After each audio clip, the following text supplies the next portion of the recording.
PM Kisan Samman Nidhi યોજનાનો કાર્યક્રમ રાહ તાલુકા ખાતે યોજાયો। ત્યાં આગળ પ્રધાનમંત્રી સાહેબનું લાઈવ સંબોધન જોવા માટે મોટી સંખ્યામાં ખેડૂત મિત્રો હાજર રહ્યા।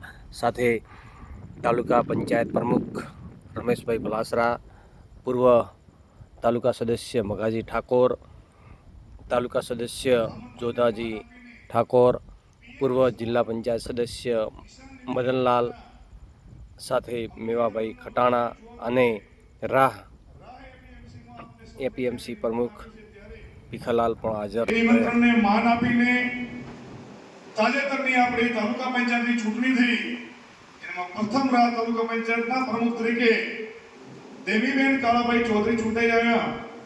તેમના પ્રતિનિધિ તરીકે એક રણજી ટ્રોફી રમી ચૂકેલો એક યુવાન ભાઈ શ્રી રમેશભાઈ, તેમજ તાલુકા પંચાયતના દંડક શ્રી જોધાભાઈ ઠાકોર, તાલુકા પંચાયતના પૂર્વ પ્રમુખ શ્રી મઘાજી ઠાકોર, જિલ્લા પંચાયતના પૂર્વ સદસ્ય ભાઈ શ્રી મદનલાલ।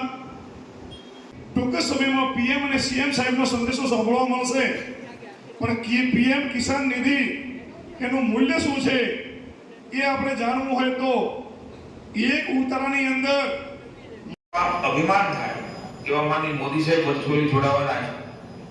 રાજ્ય કક્ષાના કાર્યક્રમમાં આપણી વચ્ચે ઉપસ્થિત આપણા લાડીલા મુખ્યમંત્રી ખૂબ સરળ, નિખાલસ અને મક્કમતાથી રાજ્યના વિકાસની નવી ઊંચાઈઓ તરફ ગુજરાતને લઈ ગયા છે એવા આદરણીય ભૂપેન્દ્રભાઈ પટેલ સાહેબ, મારા સાથી મંત્રી ભાઈ શ્રી રમેશ ખટાણા।